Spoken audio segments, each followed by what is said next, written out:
Ada. Ada nggak?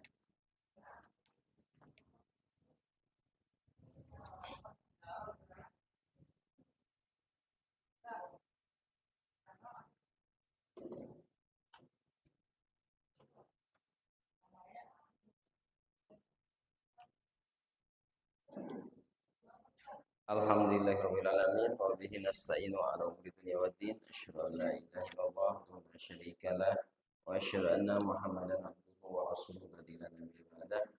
Allahumma anfa'na bima 'allamtana wa 'allimna ma yanfa'una wa zidna ilma. Amma ba'd. Para wargi sadaya jamaah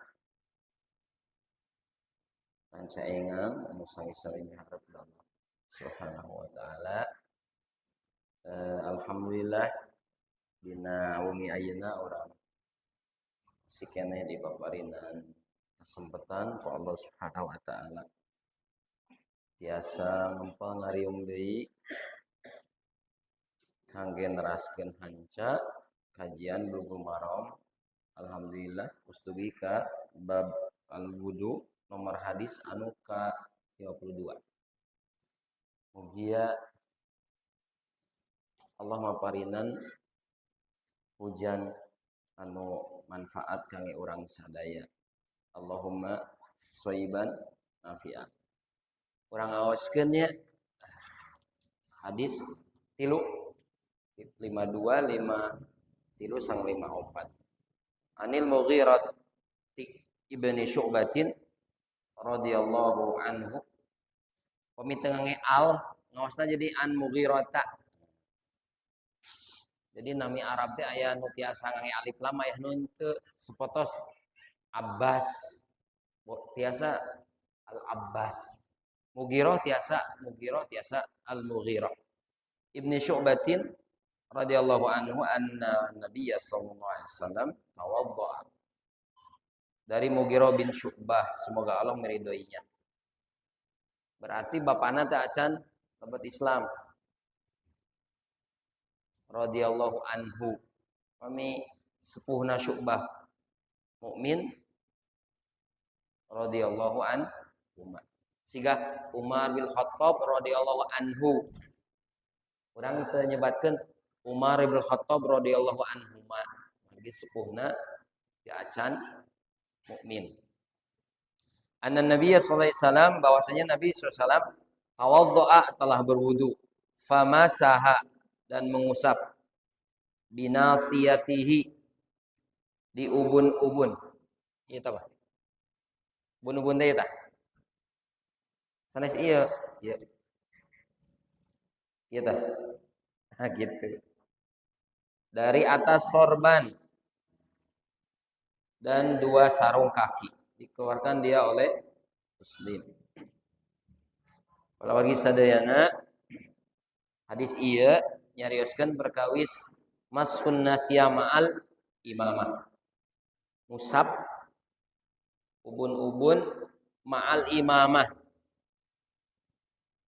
Nalika si mastakate nganggo penutup kepala anu disebat imamah. Rawi hadis ieu Al-Mughirah. Mughirah bin Syu'bah namina Mughirah bin Syu'bah bin Abi Amr bin Mas'ud As-Saqafi. Lebat Islam nalika perang Khandaq. Perang Badar, Uhud, Ras Khandaq. Berarti sanes kalebet minas sabiqin al-awwalin. Nalika lebet Islam diantawis hitbat anjeunna ka Nabi sok nyayogikeun cai wudu teu sapira. Tapi janten wasilah anjeunna kalebet ka ulama ka di kalangan sahabat. Tak di sebagian pasantren mah po aya anu haja we hikmat ka anu janten guruna teh. Pami ajengan nyerang anjeunna nu mang naon ieu non China sanesna. Rupi nama tos ada langki nu ngahidmat ka nu janten kiai dan nabi ustad. Kalebet duhat teh jama tina dahiyah. Ete dahiyah teh sanes zakanya soluhureun pinter naon jenius sor ulama lughah kullu dahiyatin zaki walaysa kullu zaki dahiyah. Setiap anu pinter teh dahiyah, tapi setiap dahiyah mah pasti pinter. Kami bahasa orang mau nanya cerdas, cendik, hakim, bijak. Eta teh opat di zaman jahiliyah teh terkenal. Kami urang mah aya Luqmanul Hakim gitu tah. Kami di urang saha? Meureun ieu mah, nu jago filsafat. Roki Gerung misalnya teh. Aya opat jalmi anu terkenal ku kecerdasan sareng kebijaksanaan. Jadi dahiyah mah cerdas plus bijak. Ieu pamiyana naon teh sumping ka anjeunna. Ka opat jalmi ieu di antawisna Mughirah bin Syu'bah. Jadi satacan lebet Islam oge emang terus cerdas. Jadi jalmi mah saur Nabi SAW annas kal ma'adin. Khairum fil jahiliyah khairum fil Islam. Jalmi mah siga logam. Orang terbaik di zaman jahiliyah dia akan terbaik di zaman Islam gitu. Umar tokoh, lebat Islam tetep tokoh, karakter. Jadi lamun cerdas we kayak lebat Islam lagi gitu. Di tengah halangan sugan lebat Islam jadi bodoh aja deh. Justru khairuhum fil Islam. Dia akan menjadi orang yang terbaik juga di masa Islamnya. Aya opat eta teh Muawiyah nu janten khalifah kalima 100 Ali pupus. Amr bin As anu muka naon? Muka Mesir. Mesir teh dibuka ku anjeunna. Terus Ziyad bin Abi ahli sastra. Tah anu kaopat Mughirah bin Syu'bah. Janten pejabat oge dikupah sakali, di Basrah 2 kali, di Irak lebih. Pupusna di Kupah Irak tahun 50 Hijriah. Satu hadisna tangtusna we sahih, margi dikeluarkeun ku Imam Muslim dina kitab sahih. Nah, kaopatnya kurang perhatuskeun. Apa saja hukum, faidah, hikmah, pelajaran yang diajarkan hadis? Yang pertama, nasiyah.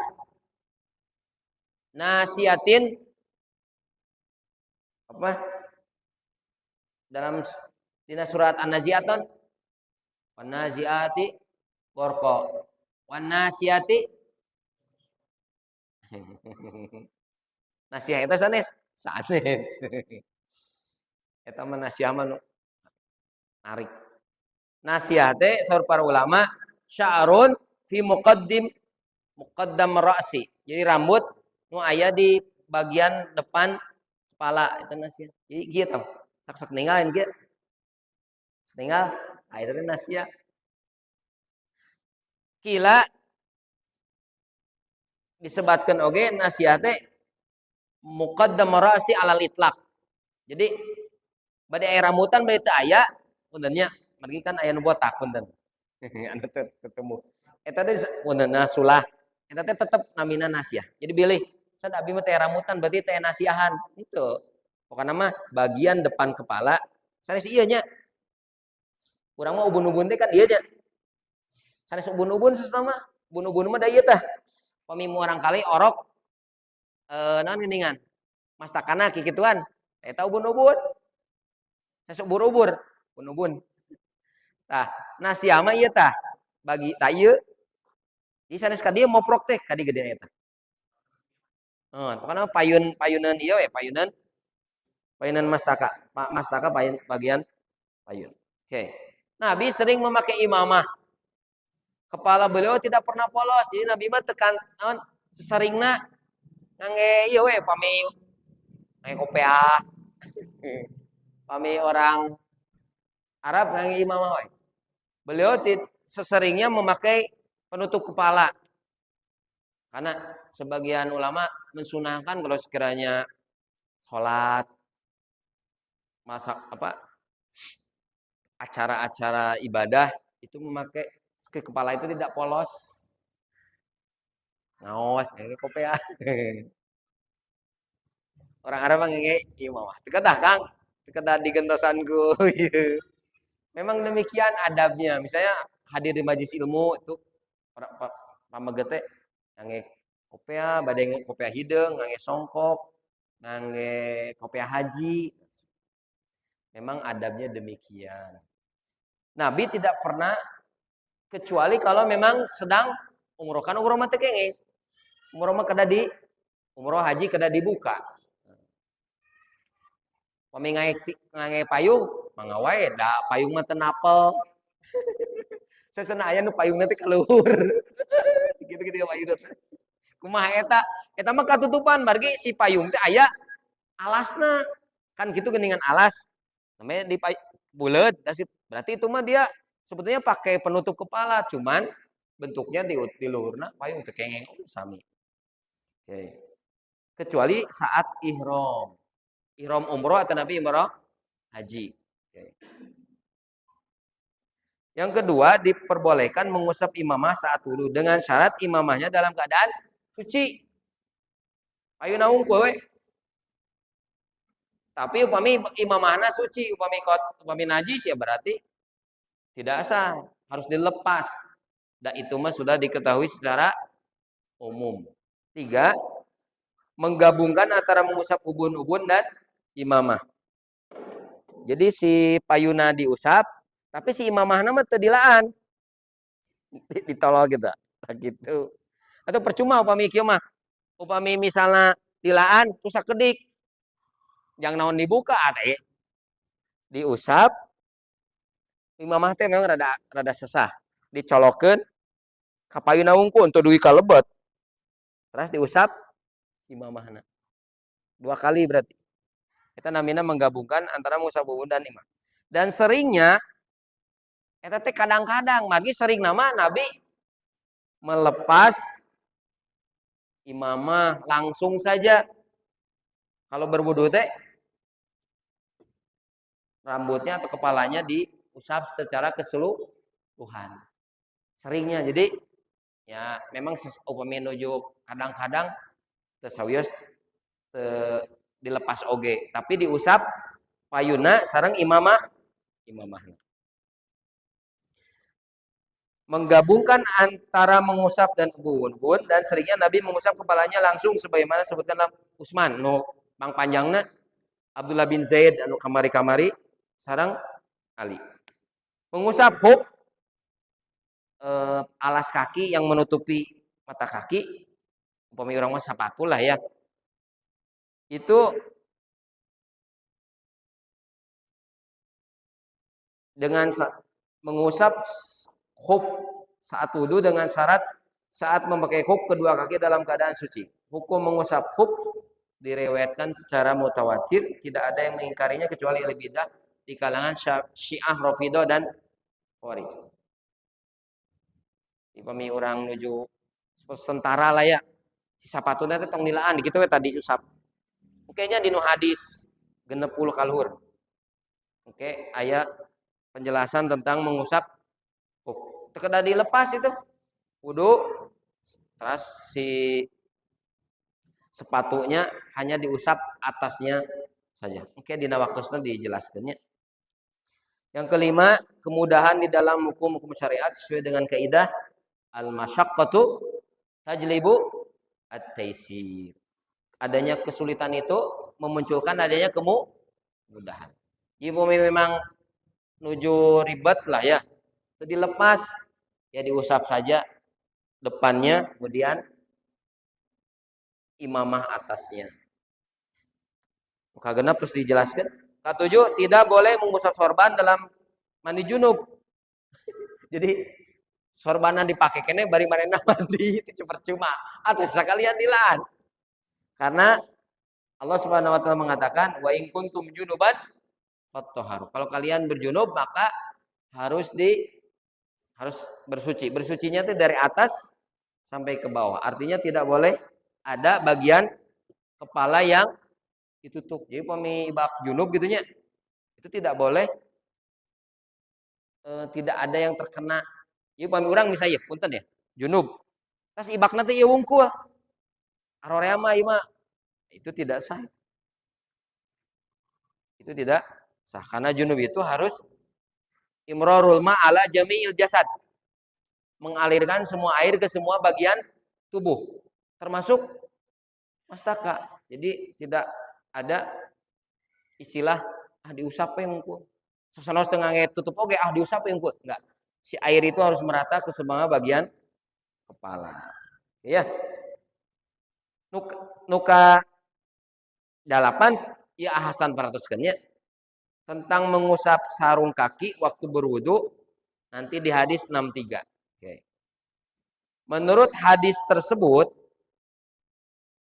hadis yang ke-52 dan hadis-hadis 37 sampai 41 bahwa Rasulullah, hadis Abdullah bin Zaid, hadis Ali bin Abi Thalib, itu Nabi pernah mengusap kepala seluruhnya. Oke. Dan pernah mengusap sebagian dari kepala beserta mengusap sorban. Jadi upami badai ngusap sorban, imamah berarti kuda diusap pula sekedik bagian payuna gitu. Itu. Tetapi tidak ada satupun yang menyebutkan bahwa Rasulullah pernah mengusap sebagian saja dari kepala.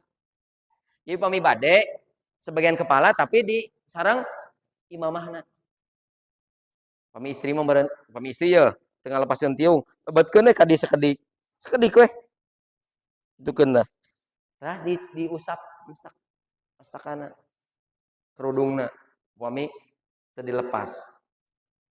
Rasul tidak ada satupun yang menyebutkan bahwa Rasulullah SAW pernah mengusap sebagian saja dari kepala. Dan ini disebutkan oleh Imam Ibnu Qayyim. Anjeunna nguningakeun sapotos kieu. Coba didangukeun. Walam yasih. Jadi kalau Ibnu Qayyim bilang begini, tidak sah katanya. Tidak ada yang sahih. Kalau Hasan bilangnya begini, tidak ada satupun yang menyebutkan bahwa Rasulullah SAW pernah mengusap sebagian saja dari kepala. Kalau Ibnu Qayyim begini, lam yasih. Ada, tapi tidak sahih. Beda ya redaksinya, sedikit beda. Lam yasiha anhu sallallahu alaihi wasallam fi hadisin wahid annahu iktasara ala mashiba dirasi albattah. Tidak ada satupun hadis yang sahih gitu. Berarti ada, cuman tidak sahih satupun bahwa Nabi SAW hanya mengusap sebagian kepalanya saja. Paham ya?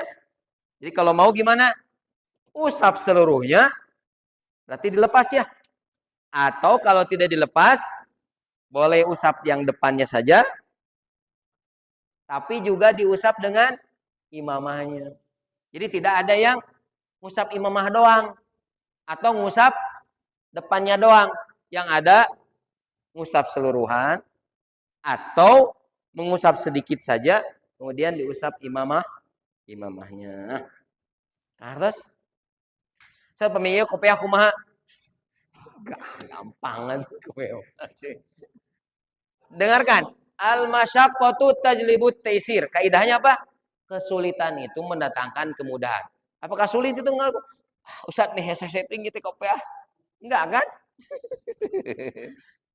Ada beberapa ini ya, misalnya orang Yaman itu. Pul itu gitu. Itu agak kencang di kepalanya. Biasanya tidak dilepas.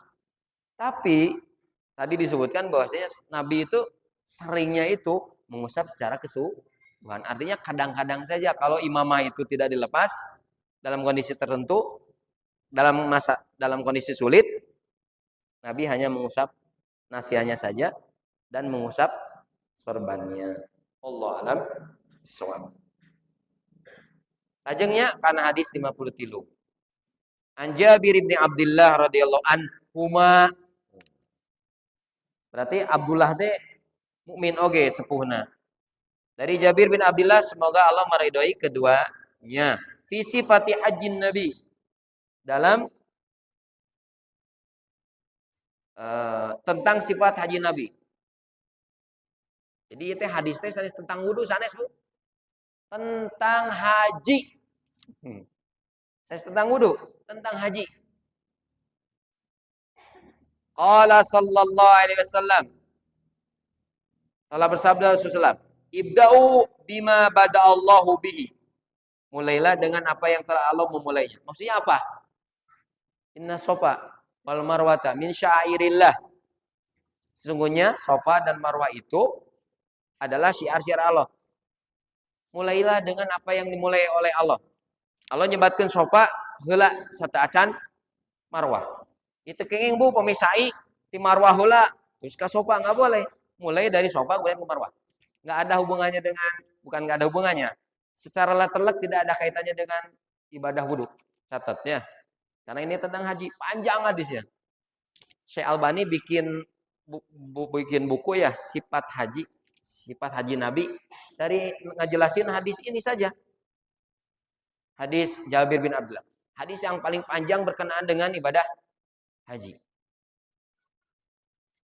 Oke, penjelasannya apa? Dikeluarkan dia oleh Imam An-Nasa'i demikian dengan lafaz perintah. Apa lafaz perintah? Ibda'u, mulailah.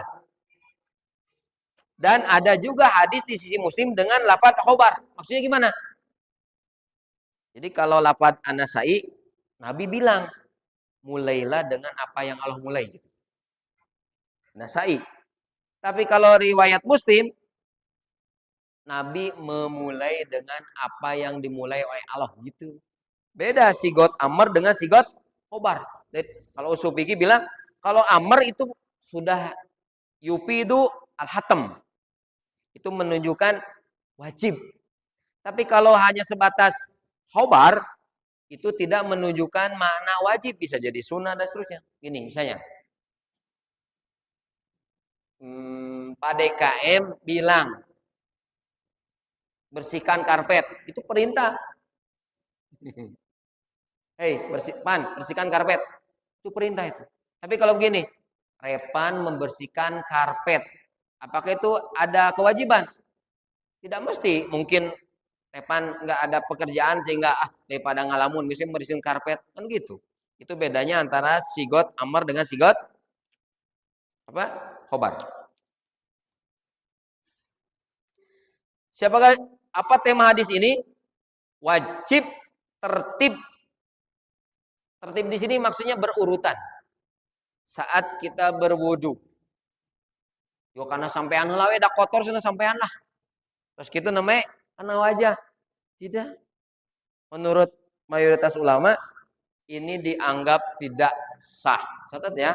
Mayoritas para ulama. Karena ada sebagian ulama yang mengatakan bahwasanya tertib ini bukan sebuah kewajiban. Dia bukan sebuah rukun yang mesti diperhatikan. Oke. Siapakah perawi hadis? Jabir bin Abdullah. Namanya Jabir bin Abdullah bin Haram al-Ansari as-Sulami. Di antara sekian sahabat yang paling populer. Yang kedua, minal muksirina biriwayah.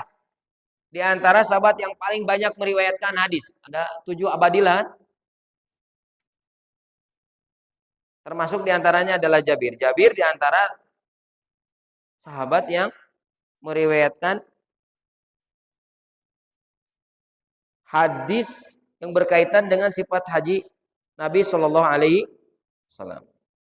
Di antara sahabat yang ikut Baitul Aqabah, selalu ikut berperang bersama Nabi 19 kali selain perang Badar dan Uhud. Kenapa? Mau sih ikut perang, tapi ayahnya nyuruh jaga saudari perempuannya gitu. Artinya naon? Jihad itu tidak wajib. Ini fardu kifayah karena sudah ada sebagian sahabat yang ikut berperang. Ketika orang tua bilang, jangan berangkat kamu. Jangan berangkat itu. Ada sahabat yang mau ikut perang itu. Ada bapakmu enggak? Ada ibumu enggak? Ada. Papi hima. jahid. Katanya gitu. Kalau masih ada orang tua, udah jihad kamu itu ngurus bapak, orang tua kamu aja gitu. Jadi jihad itu nggak nggak sembarangan gitu. Ketika kondisinya masih bisa ada diwakili, maksudnya ada sebagian kaum mukminin yang ikut berperang, maka hukumnya tidak menjadi fardu ain. Yang keempat, beliau mengadakan halaqah hadis dan ilmu di Masjid Nabi. Wafat di Madinah tahun 70 Hijriah. Status hadisnya sahih. Bedanya di riwayat Muslim dengan sigoh khabar, adapun di Imam An-Nasai sigotnya amr. Oke. Faidahnya yang pertama, kenapa Ibnu Hajar tidak meriwayatkan yang Imam Muslim saja? Kan kedudukannya lebih kuat gitu. Imam Muslim. Tapi beliau mencantumkan yang riwayat An-Nasai. Tadi saya sebutkan karena dia mengandung sigot perintah yang menunjukkan kewajiban, berbeda dengan sigot khobar. Dia menunjukkan makna yang lebih umum, bisa menunjukkan makna wajib ataupun mustahab. Ulangi sekali lagi ya. Apa bedanya riwayat Nasai dengan riwayat Muslim? Riwayat Nasai mah memerintah langsung. Mulailah kamu dengan yang dimulai oleh Allah, gitu. Adapun Muslim, Nabi memulai dengan apa yang dimulai oleh Allah, gitu. Sehingga lebih jelas yang riwayat Imam Nasai dari sisi redaksi, walaupun secara kekuatan sanad tentu saja lebih kuat Imam Muslim. Ya namanya juga Sahih Muslim. Oke. Ya alasannya itu. Jadi ada yang dari sisi sanad itu dia kuat, gitu ya. Tapi dia tidak digunakan karena dari sisi dalalah penunjukan makna itu tidak jelas. Gitu ya. Harus apa ya?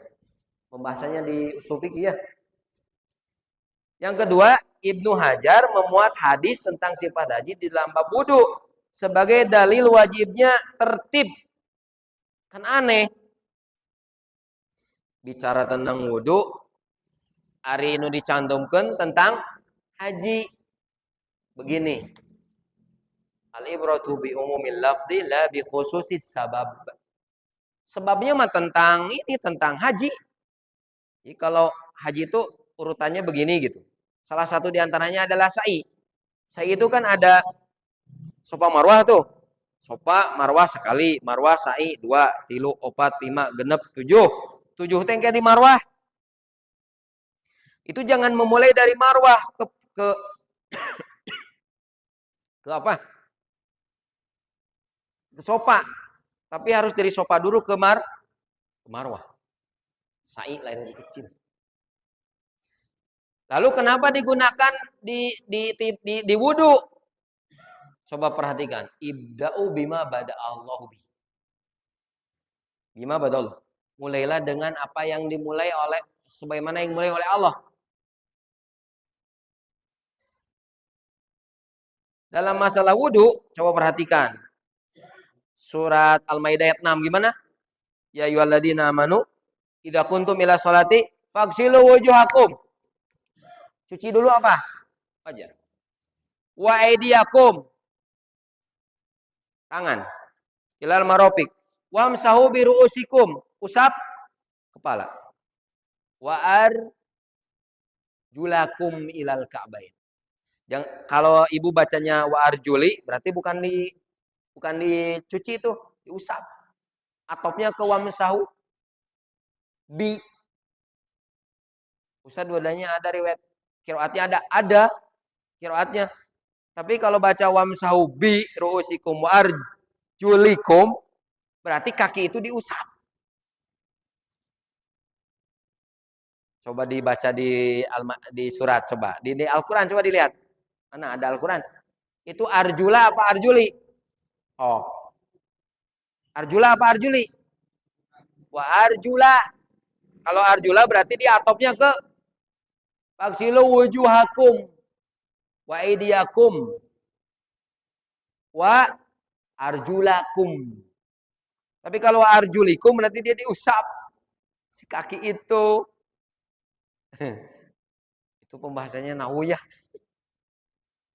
Tapi Kang, arjula Kang, Al-Maidah ayat 6. Al-Maidah ayat 6. Wa arju lakum. Nah, itu teh Allah memulainya dengan wajah. Kemudian tangan, kemudian kepala, kemudian kaki. Walaupun sedikit ya, tong nunutan ya. Walaupun wa dalam bahasa Arab itu yufidul al-isyrak. Waw itu hanya menunjukkan berserikatnya dua hal dalam satu hukum. Saya gini, Repan sama Ustadz Ahmad masuk masjid. Mana yang duluan? Nggak tahu. Tapi kalau gini, Repan, kemudian Ustadz Ahmad masuk masjid. Siapa yang duluan? Repan. Wah, itu tidak ada tertib. Tidak ada urutan. Saya makan bala-bala dan cikopi. Mana yang duluan? Bisa jadi cikopi heula. Bala-bala panas kene. Cikopi nangis rada tiis. Nggak ada sama sekali penunjukan dalalah bahwasanya dia berurutan. Kalau wa. Dalam Al-Quran demikian. Jadi makanya sebagian ulama, mengatakan bahwasanya tertib ini bukan syarat. Jadi lamun yo ngawitan we ti pandangan.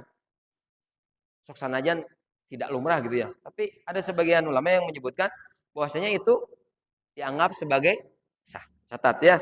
Tapi bagaimana praktik Nabi? Apakah Nabi pernah memulai dengan kaki terlebih dahulu? Pedah sampai anak kotor. Ah ngawitan heula ah. Ku sampai tina sampean terus sampai karena mastaka atau napi wajah. Tidak kan? Nah, itu maksudnya. Sekali lagi, al-ibratu bi umumi lafdillah bi khusus sababi. Yang menjadi patokan itu lafadznya aja yang umum. Apa lafadz yang umum? Ibda'u bima bada Allahu bihi. Mulailah dengan apa yang dimulai oleh Allah. Kalau dalam urusan sopa, kalau urusan sa'i berarti dimulai dari sopa dulu, kemudian wah, akhirnya di wah 7 kali. Tapi kalau dalam urusan wudhu berarti dimulai dari wajah, kemudian tangan, kemudian kepala, kemudian kaki. Itu maksudnya. Walaupun hadis lafad Nabi ibda'u bima badalobi ini berkaitan dengan haji, bukan berkaitan dengan wudhu. Paham ya? Oke. Sudah mah tentang haji mah. Nah, jadi karena wudhu. Iya. Karena yang menjadi ukuran patokan itu lafadznya yang umum. Bukan karena sebab yang khusus. Apa sebab yang khusus? Haji. Lafadz yang umum apa? Mulailah dengan apa yang dimulai oleh Allah. Paham tidak? Mudah-mudahan paham ya? Paham. 3, wajib memulai sa'i dari sofa. Iyalah. Karena Allah memulai dulu sofa sebelum wah, walaupun lapad antara sofa dan marwah itu di antara keduanya huruf waw. Dalam bahasa al-waw itu la tufidu tartib. Dia tidak menunjukkan makna berurutan. Alal itlaq, secara itlaq itu tidak. Oke. 4. Wajib tertib dalam wudhu, yaitu dimulai dari wajah dan seterusnya. Menurut jumhur tidak sah kalau sekiranya wudhu tidak tertib sebagaimana yang disebutkan dalam Al-Quran. Demikian juga oleh praktek Nabi. Tertib wudhu itu ada 3. 1, antara yang fardu dengan fardu. Nah, misalnya apa? Yang fardu itu kan 4. Wajah, tangan, kepala dan kaki. Itu harus tertib. Berarti wajah dulu, kemudian tangan. Kalau tangan dulu, wajah dulu. Setelah tangan kemudian wajah, tidak sah wudu. Menurut mayoritas para ulama. Yang kedua, antara yang sunnah dengan yang sunnah. Apa yang sunnah dengan sunnah? Apa yang sunnahnya? Cuci tangan kemudian kekemu, mana nu dipayunkeun. Kekemu heula cuci tangan dulu. cuci tangan dulu. Walaupun mayoritas ulama menyebutkan yang kayak begini, walaupun tertib tidak mempengaruhi sah tidaknya wudhu. Saya gini, kemuhela terus cuci tangan, silahkan. Tapi lebih baik kalau sekiranya kita cuci tangan terlebih dahulu karena memang contoh Nabi demikian. Ada yang antara sunnah dengan yang fardu. Yang sunnah apa? Kekemu jeung wajah, heula wajah heula kekemu. Wajah terus gitu kekemu kumaha? Itu tertib antara yang sunnah dengan yang fardu. Wajah dulu apa kekemu dulu? Kekemu dulu, kemudian wajah. Baik ya. Yang keenam, secara asal memulai itu dengan yang lebih penting. Mendahulukan sesuatu itu menunjukkan bahwa sesuatu itu penting. Apa yang dimulai Allah itu lebih penting dari apa yang disebutkan berikutnya.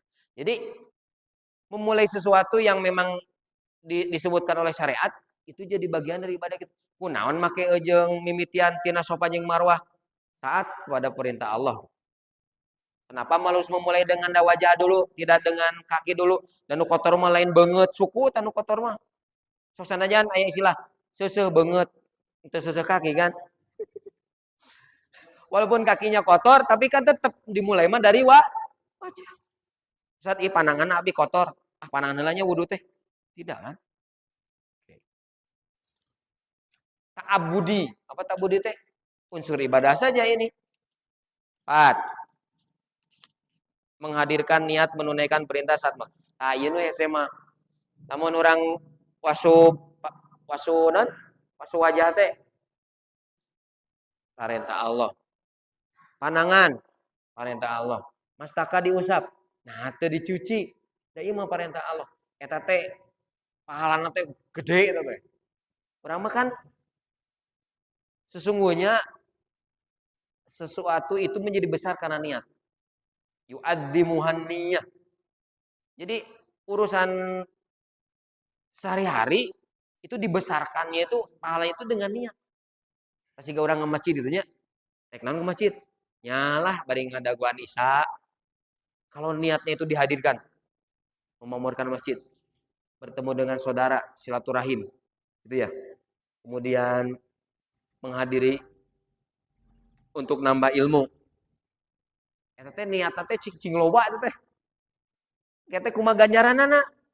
Ganjaranna teh kumaha niat cing seueur. Yang urang nyolatkeun mayit nya. Sok hadirkeun niatna nu banyak. Fardu kifayah. Gugur dosa salemur kurantaran orang bisa melakukan fardu kifayah. Bisa mendoakan bahwasanya rasa sayang kepada saudara itu dengan ikut mendoakan melalui terus niatkeun. Nabi nyontoin kayak gini, sahabat nyontoin kayak gini. Nah, itu teh pahala teh baris banyak. Ini, kenapa kuliah? Menang ijazah. Eta mah bar. Jadi hadirkan niat itu di awal agar si amalan itu walaupun kecil itu jadi. Coba lebat KWC gitu misalnya KWC. Terus sampai anak kiri, kunaon ka kiri? Nabi nyontohan kayak begini. Doa. Keluarnya kanan, doa lagi.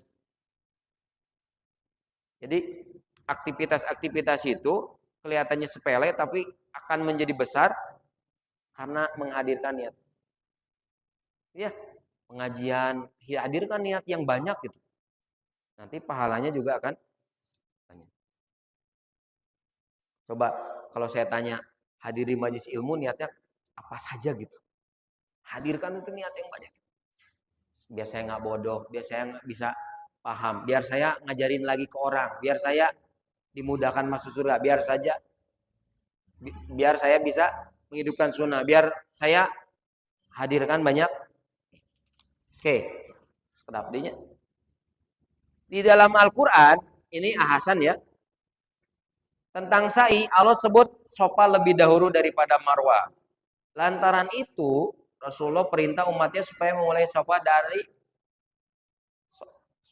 sa'i dari Kalau tidak memulai sa'i dari sofa, berarti sa'inya tidak sah. Itu tina marwah we. Di sisi Muslim, ini hanya ingin menguatkan yang sebelumnya aja. Lapad khobar itu maksudnya menurut riwayat Muslim tidak dengan lapad perintah mulailah. Ini yang menjadi alasan Ibnu Hajar tidak mencantumkan riwayat Muslim. Walaupun secara sanad dia lebih kuat dibandingkan dengan riwayat Imam An-Nasai. Karena Imam An-Nasai redaksinya lebih jelas mengandung perintah agar kalau memulai wudhu itu harus dengan tertib atau berurutan, maka lebih dipilih riwayat Imam An-Nasai. Hadis yang ke-54. Wa anhu qala kana Nabi sallallahu alaihi wasallam idza tawaddaa adaral ma'a. Wa anhu dan daripadanya. Maksudnya dari siapa? Dari Jabir anu sata acana kan nomor 5 tilu. Hebatna Ibnu Hajar gitu. Jadi milarian anu perawina teh sami gitu. Coba perhatikan gerak. Wa anhu milarian weh sok sanaos dhaif. Di tapi perhatikan. Wa anhu. Dari siapa? Darinya. Siapa darinya? Jabir bin Abdullah. Jadi perawi yang sama. Nomor 53. Walaupun nanti hadisnya ini dhaif. Tapi mengambil riwayat perawi yang sama. Karena Nabi sallallahu alaihi wasallam Nabi adalah Nabi idza tawaddoa apabila guru adaro lemah. Tahu adaro? Adaro teh muter, Pak. Jadi sanes kieu tah. Sanes kieu dikiekeun tah. Ah, adaro ieu namina. Adaro teh muter, Pak. Adaro yudiru.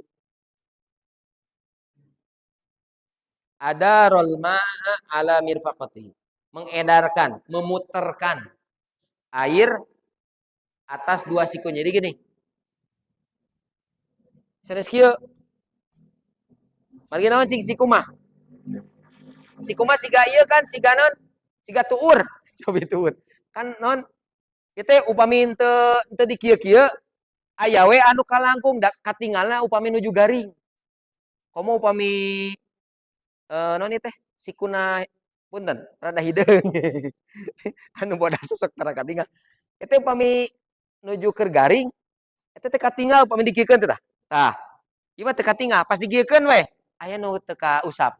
Makanya Nabi itu ada roh memutarkan sesama. Ada roh teh memutarkan air di atas sikunya. Hadisnya doib tuh, saya muterkeun tah. Hadisnya doib ya. Dikeluarkan dia oleh Daruqutni dengan isnad yang lemah. Geuning aya hadis doib geuning dipake. Hadis doib ke hadis. Dengarkan dulu penjelasan para ulama. Perawi hadis ini sama dengan hadis yang ke-53. Status hadis ini doib jiddan. Naon doib jiddan teh? Lemah pisan. Jadi lamun non menjalmi mah teu bisa nangtung acan gitu tah. Lemah sekali. Aya nu bisa nangtung tapi bari non namanya teh Pak? Ada budak gideug gitu tah. Ieu mah aduh nangtungnya teu bisa gitu. Kenapa? Kalau yang belajar musola ya, ini teh rawi yang matruk itu memang dia di bawah derajat pemasuk. Aya tukang masukin hadis itu namanya waddo. Bisa jadi pintar dia. Tapi dia pasukan, kemudian sandarkan kepada Nabi SAW. Itu namanya maudhu. Hadisnya maudhu. Palsu. Ini hadisnya matruk. Matruk itu apa? Muttaham bil kadzib. Satu. Dia itu sering muttaham itu tertuduh tukang bohong. Tukang bohong sanes. Tukang bohong sanes. Muttaham bil kadzib tukang bohong sanes. Muttaham, tertuduh. Oke, sia eta mah sigana tukang bohong gitu. Galagata teh tidak dipercaya itu namanya muttaham bil kadzib. Oh, kasirul golat atau banyak salah. Kieu misalnya. Misal mah pami analogina. Soal 10 salahna 7. Ya, eta matruk namina. Lamun jadi guru teh ulah eta mah kitu mah. Ulah Sah jadi guru itu mah. Minimal guru mah 7. 7-nya bagusnya mah 8 sampai 10. Jadi lamun aya guru ngesian 10. Nu bener 3. Tah eta teh namina matruk. Tong dipake jadi guru itu apa? Kan ada kompetensi guru itu. Ai guru kedah leres stres? Enggak lah. Ya wae aya namina ge jalmi atuh. Tapi ieu masalah wae. Itu namanya matruk. Berarti tidak layak untuk menjadi guru. Gak bayang atuh ngajarkeun ge. Manehna ge tina 10 nu bener 3, 4, 5. Itu di bawah standar itu. Makanya tidak di. Jadi mun salah, Bapak, perawi hadis itu bukan maksum, dia itu manusia. Ada kelirunya, ada. Ketahuan itu. Apakah kemudian dia ditolak seluruh hadisnya? Tidak. Saat salah aja. Tidak diterimanya itu. Menyelisih yang lebih kuat. Dia sikoh, tapi menyelisih yang lebih sikoh. Oke, ditinggalkan. Kalau ini, loba salahna. Ini namanya maka hadisnya namanya apa? Doibun. Lama sekali. Dengan alasan satu muttahamil kadzib. Dari sisi ketakwaannya dia tertuduh dusta. 2, dari segi kredibilitas, ya, dia banyak kelirunya. Kasirul.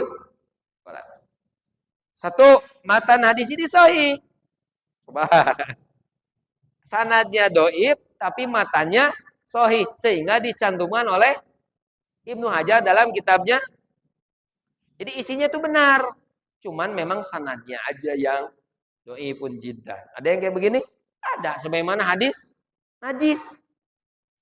Sungguhnya najis itu tidak berlaku kecuali kalau sekiranya baunya berubah. Rasanya berubah, warnanya berubah. Kemudian dijadikan patokan oleh para ulama. Walaupun hadisnya lemah. Paham ya? Oke. Jadi, apa ya namanya teh? Ada kaidah-kaidah dalam mustalah hadis berkaitan dengan hadis dhaif. Sebenarnya hadis Abu Hurairah yang telah lalu yang terdapat di dalam Sahih Muslim, hadis sate acana, Bu. Pak, hadis Abu Hurairah teh hadis kasabaraha kamari? Hah? Hadis Abu Hurairah geningan. Hadis ka-40. Kamari teh hadis sabaraha? 52-nya. Abu Hurairah. Atau Nabi surah. Abu Hurairah teh Abu anu anjeuna lamun wudu langkungan. Adieu upami sampean di langkungan ka luhur. Nah, itu hadis Abu Hurairah. Tapi kemarin kita sudah jelaskan bahwasanya itu fiil Abu Hurairah saja. Tuh. Tapi hadis yang diriwayatkan oleh Muslim dari bawah itu sebetulnya cukup menjadi dalil bahwasanya kedua siku itu termasuk dari yang wajib dicuci saat wudu. Karena ayatnya kan cuma bilang begini. Fagsilu wujuhakum wa aydiyakum ila. Cucilah wajah dan kedua tangan ila sampai siku. Apakah sikunya masuk? Dalam bahasa Arab